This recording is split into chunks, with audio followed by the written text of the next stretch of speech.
All right, everybody, welcome back to the podcast. Happy to welcome back today, friend of the show, Josh Kraushaar. He is the editor-in-chief of Jewish Insider. Josh, welcome back to the news.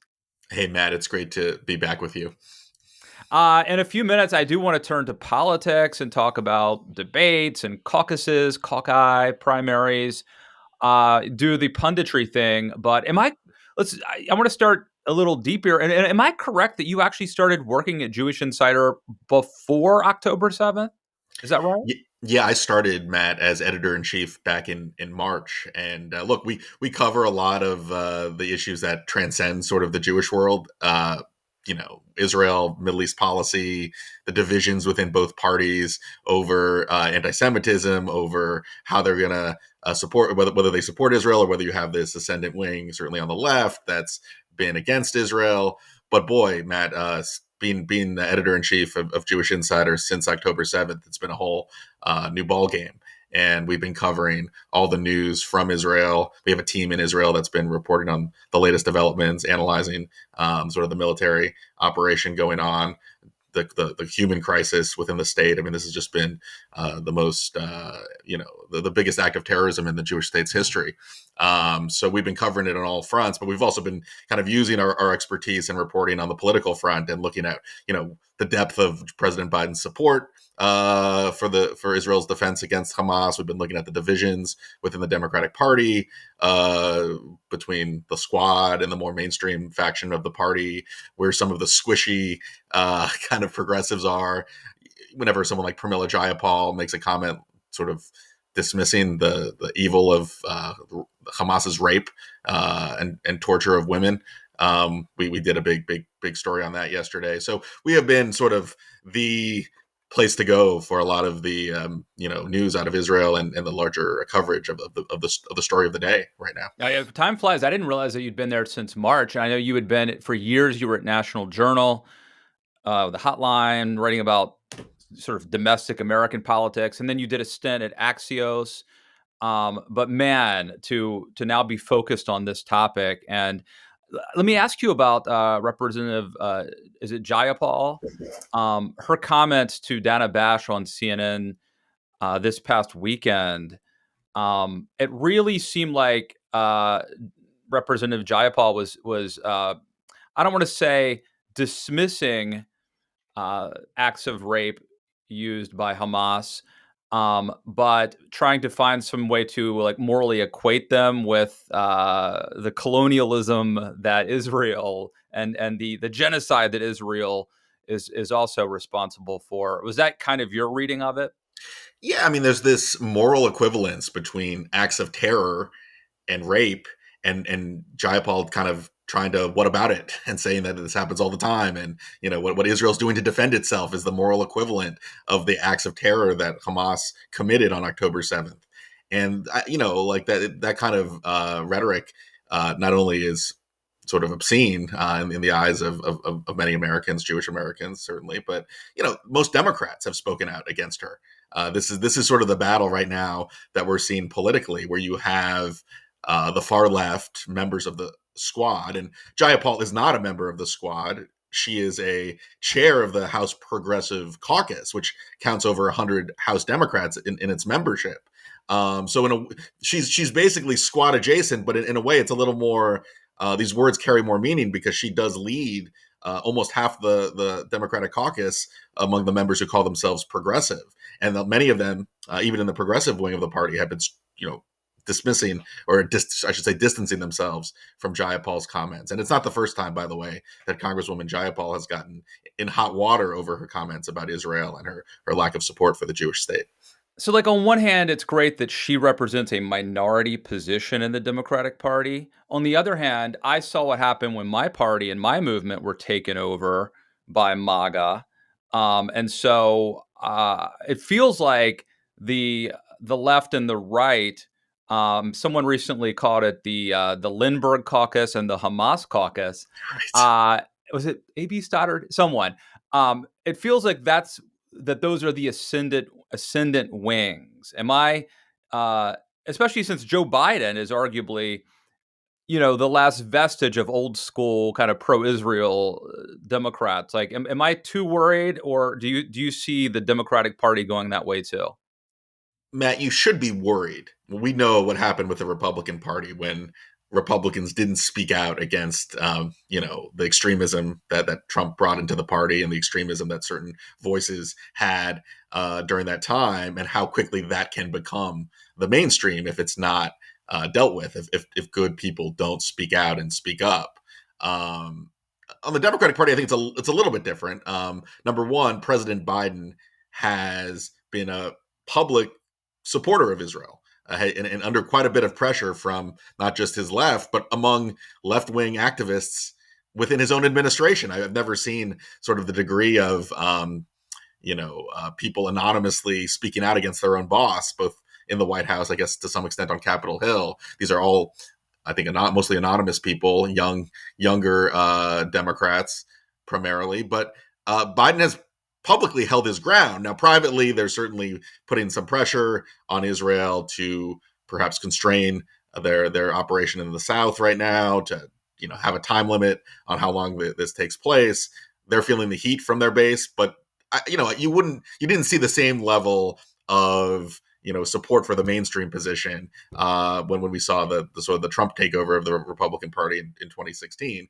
And I'd also add there was a very important speech that Senate Majority Leader Chuck Schumer gave last week about anti-Semitism, and it was pretty remarkable as a political document, Matt, because it's one of the few times I've ever seen any politician take on his own party, take on really the left wing of his own party, and saying that they've tolerated and indulged and even engaged in anti-Semitism since October 7th. And he went point by point, pointing to these anti-Semitic marches, slogans, the fact that he marched alongside a lot of these same allies, the Black Lives Matter movement, the gay rights movement. He mentioned name checking all the liberal groups that he was allied with, and he was saying, "Where are you? Where are you guys when Jews are under attack in this country and when Israel is under attack in the Middle East?" It was a remarkable speech, and you didn't see that level of courage from a party leader during the time of Trump. So, look, on the flip side, though, you have this sentiment among mostly very progressive or young 18 to 29-year-old Democrats. You see this on the campuses.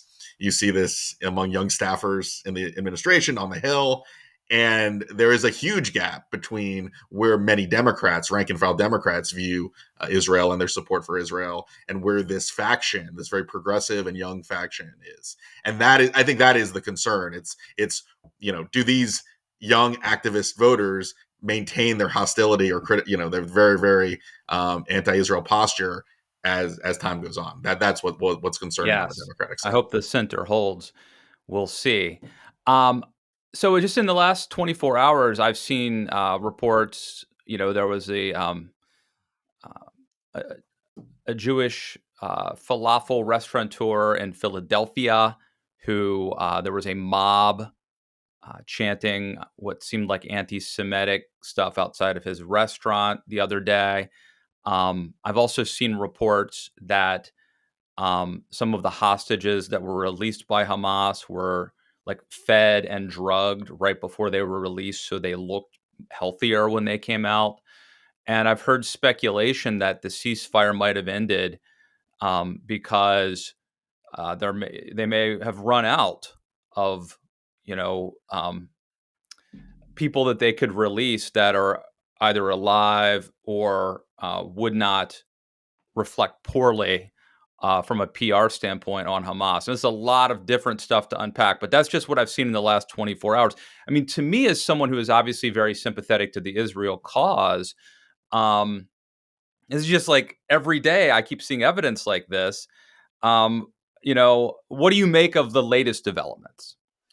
Well, I'll take the first one, which is one of the things, from looking at the American perspective, is I've never seen such a display, Matt, of open, virulent, naked anti-Semitism in the streets of the biggest cities in this country, on college campuses.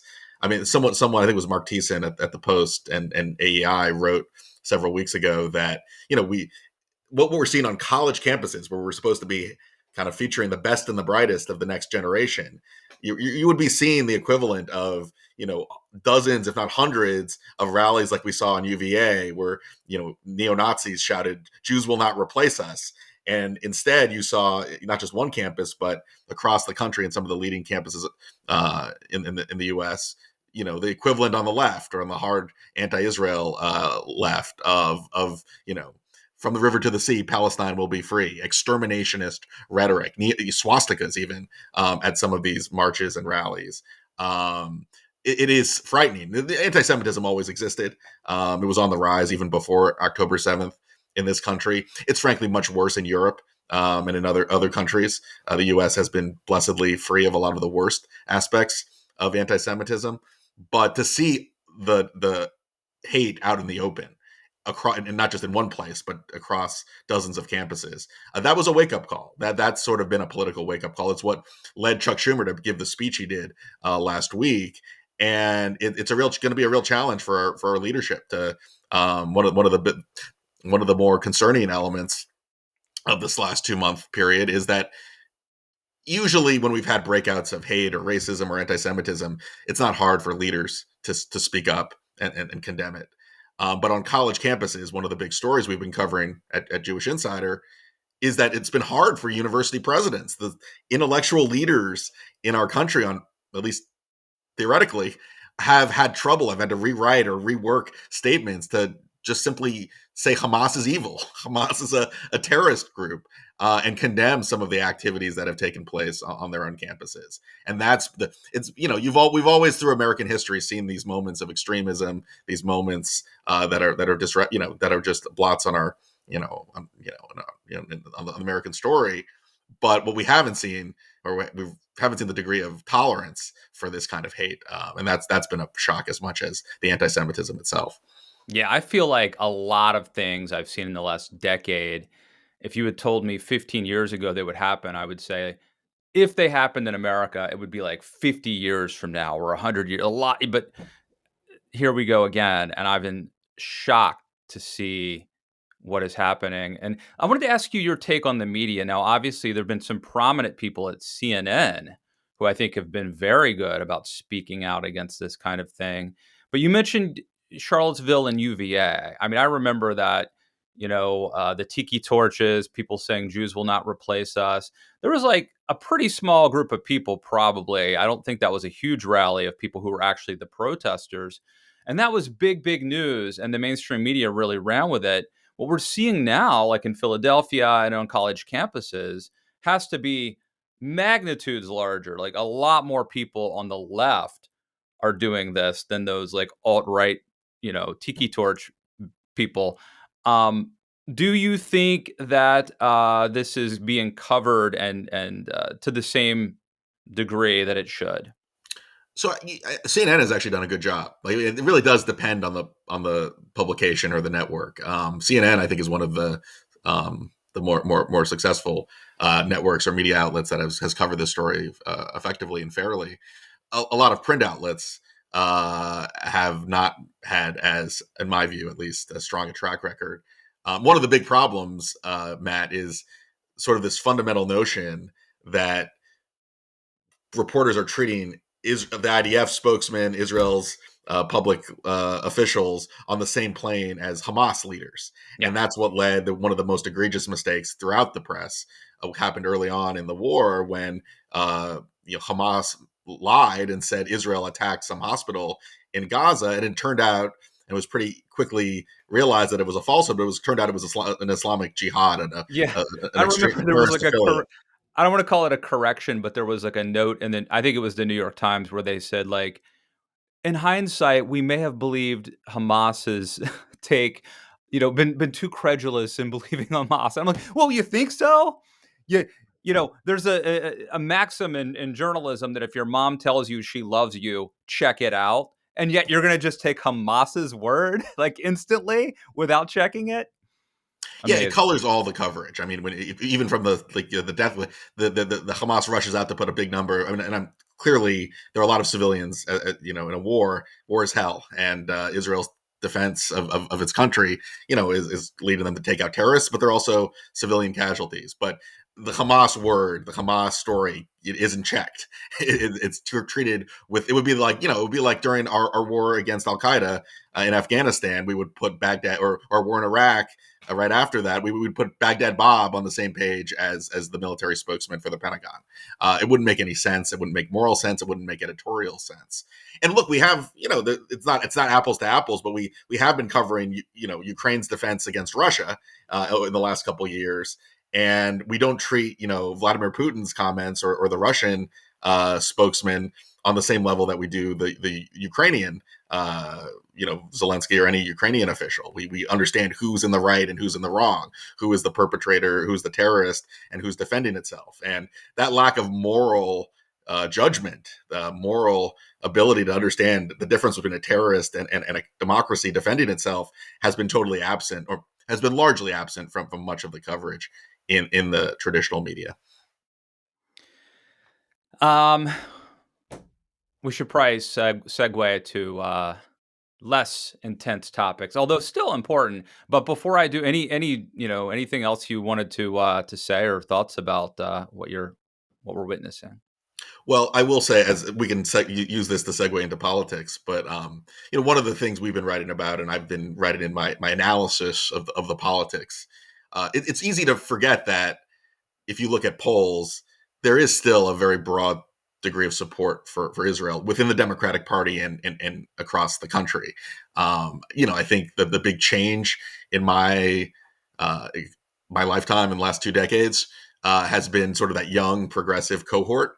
We've seen, Matt, we've talked about so many other issues in that space, whether it's woke related issues that have come up in the last 5 years, or sort of identity politics, where the left of the Democratic Party takes a totally different view, even from colleagues in their own party and certainly the rest of the country. Yeah. And this is one of those issues. And this is one of those, there are going to be some tests within the Democratic Party we've been covering within primaries between members of the squad and more moderate members, and in some of these open races where you do have these open divisions. And I think these are going to be interesting tests of where the Democratic Party really does stand when push comes to shove.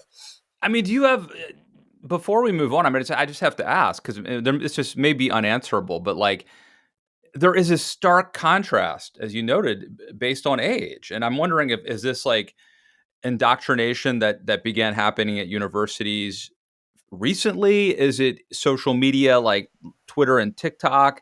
Is it immigration, just more diversity among young people?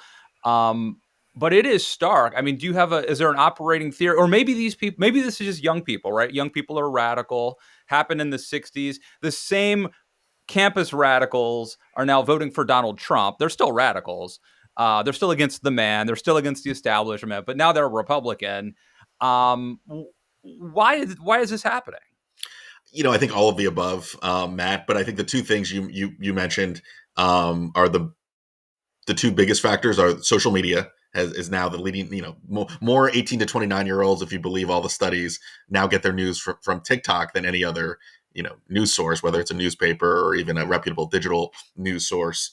And you're getting on TikTok and other social media outlets just a lot of misinformation, a lot of images and videos that appeal to your emotions, but you're not getting a whole lot of facts, a whole lot of reporting out there. So that's playing, I think, to we're seeing a very significant degree of media and historical illiteracy, and that also leads to what's going on college campuses, where the caliber, I think, of a college education, even at the top schools, is not what it was a generation ago.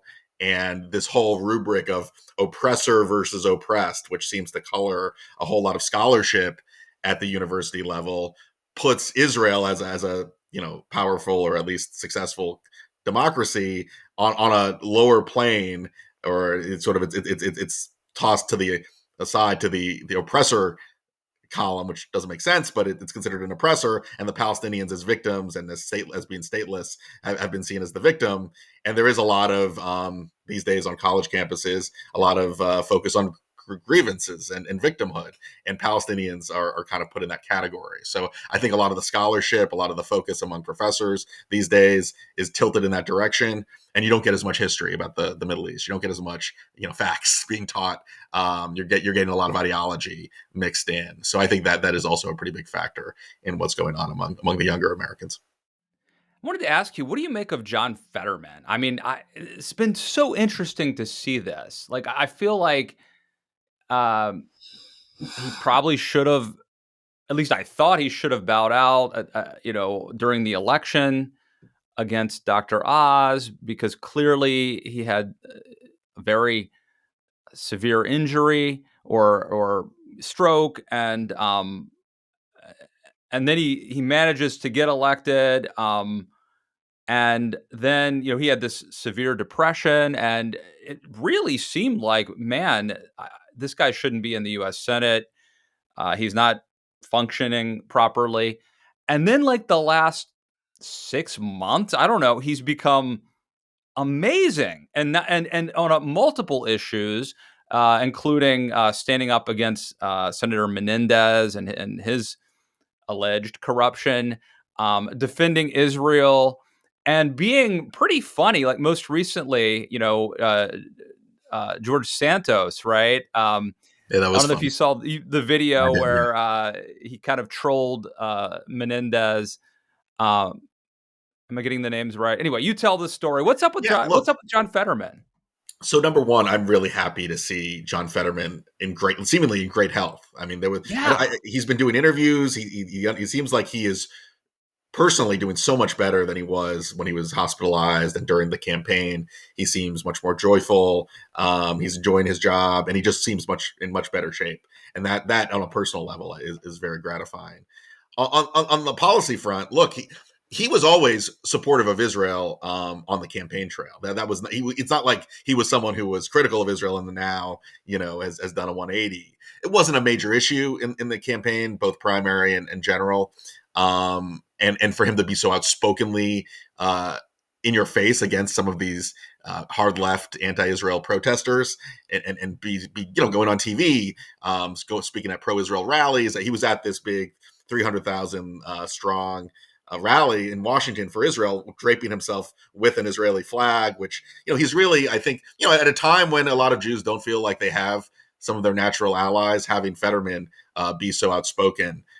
Someone who's not Jewish, but who has been outspoken for supporting Israel in its defense against Hamas has been it's been a very he's been a key figure in all of this. And look, the one thing that this is sort of a related point. I've seen this flurry of coverage. It seems like every story writing about how the Israeli Hamas war affects 2024 politics brings up Michigan and how the Arab and Muslim and anti-Israel vote in Michigan and anti-Biden sentiment in Michigan because of this could actually flip the state to Donald Trump. The reality, though, is that every other battleground state, the politics. I mean, and there are a lot of Jewish voters in Michigan too, so I think it's a much more kind of even story, even in Michigan. But in other states that are battleground states, especially Pennsylvania, which is one of the most competitive battlegrounds, if any Democrat alienated the pro-Israel, the Jewish community in Pennsylvania, Biden could kiss that state goodbye. And a lot of the political analysis. I mean, this is wearing my other hat as a political analyst. I've seen some pretty kind of heard coverage that Michigan is like the only battleground out there, when in reality, Pennsylvania, Georgia, Arizona, Nevada. I mean, you go on and on. If Biden went the other direction and decided to kind of constrain Israel or speak out against Israel, or really take a more critical stance, the politics would be much worse for the White House. So I find it a little bit tendentious for like a slew of stories to come out with a Muslim leader saying, well, Biden's not going to get our votes in Michigan, and that's the end of his reelection. When in reality, if he took a different position, the politics would be much worse. And Fetterman's, going back to Fetterman, I Yeah. don't think this is about politics primarily, because he's not up for reelection for another 5 years. But certainly the politics in Pennsylvania are very much in support of Israel, even within the Democratic Party. Governor Josh Shapiro has been outspoken, a Democrat, outspoken about his support for Israel as well. And so have a lot of the leading Democratic lawmakers in that state. I don't I don't know if I'm gonna do it this year, but in the past, I've done heroes of the year, kind of a column for the Daily Beast at the end of the year. Like, I think Liz Yeah. Cheney won it one year, and, like the Georgia Secretary of State and elections of I feel like John Fetterman might be my favorite US senator right now, which is pretty unbelievable. Well, he But, doesn't. And he does. You mentioned though he doesn't give. I mean, there's something refreshing from someone who doesn't give a damn about what the loudest voices in the room have to say. And he has shown that with his support for Israel. He's done that with Menendez, where a lot of Democratic senators, even though they may have called on him to step down, are doing the very senatorial thing of trying to tiptoe around the scandal. And Fetterman's, getting George Santos, as you noted, Matt, to record this hilarious cameo video, joking about the situation and highlighted the double standard where Democrats, his own party, isn't pushing Menendez out the door. all right, he's in the running for man of the year for my list. Um, all right, let's go to rank punditry, I guess. We're taping this on Tuesday morning. There's a Republican primary debate tomorrow night.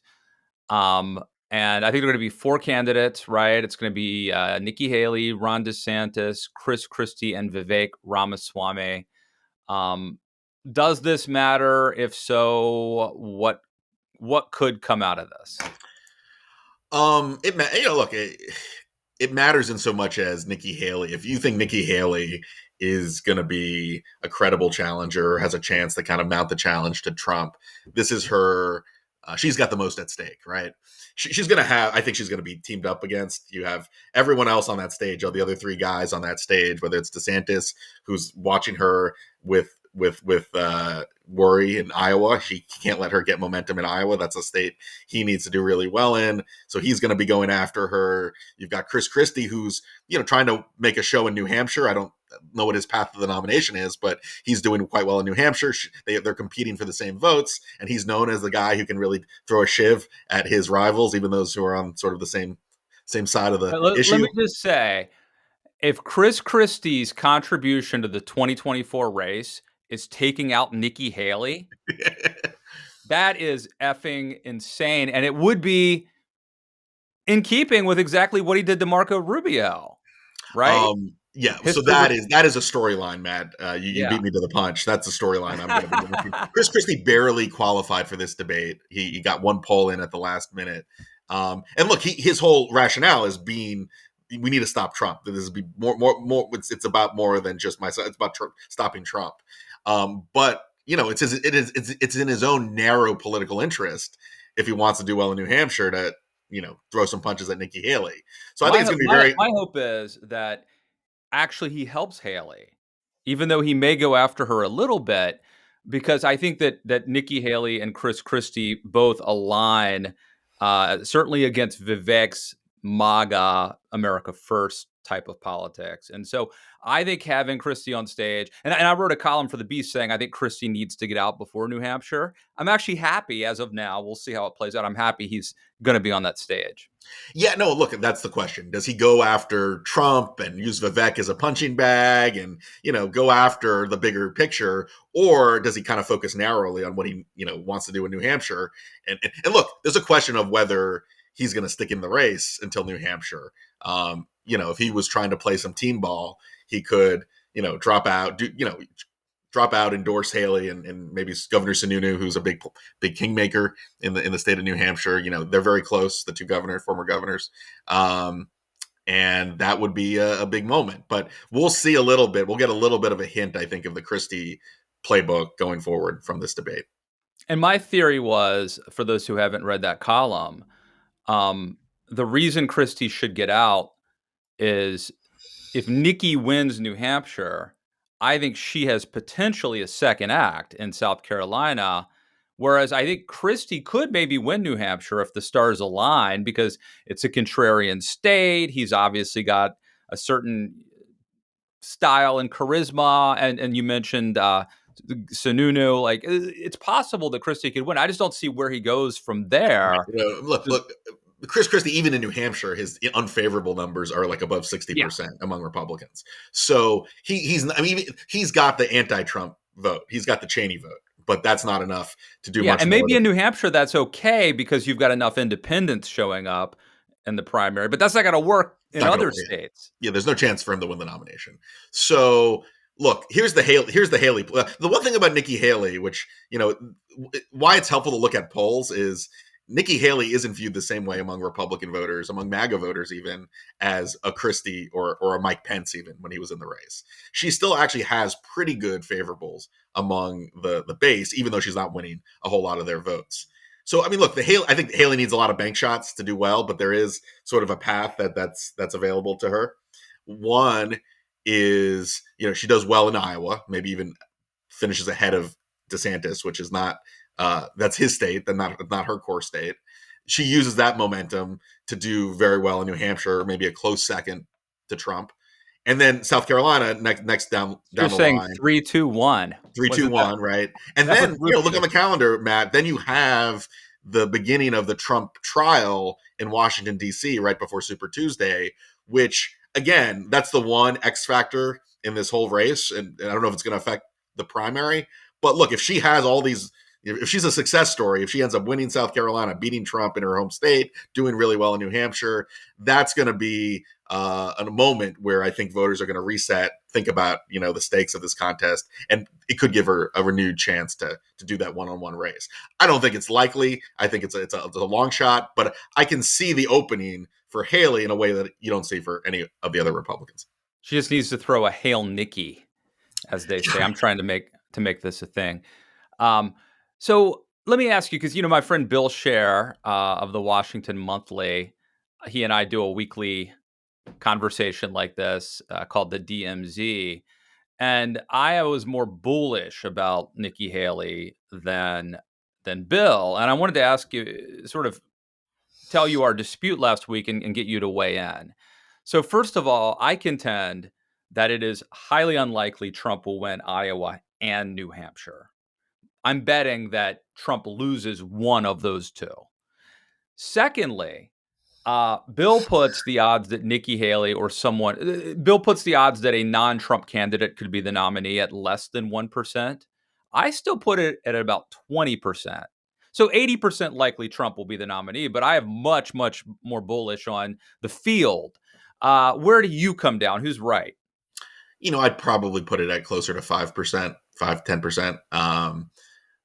Look, and look, Haley is a good Rorschach test for a lot of anti-Trump Republicans because she is, she served in the Trump administration. She said nice things about Trump. She has not, gone nearly as far as a lot of anti-Trump voters, anti-Trump Republicans like Bill would want her to go. But that's not the reality. I mean, and look, I'm skeptical that someone who has a much more traditional Republican background like Haley will be able to succeed in the end against Trump or any populist. And that's not where the mood of the party is right now. That's not where the base is. So, I do think it's a long shot. I think 5%, 10%, that's sort of where I would put it.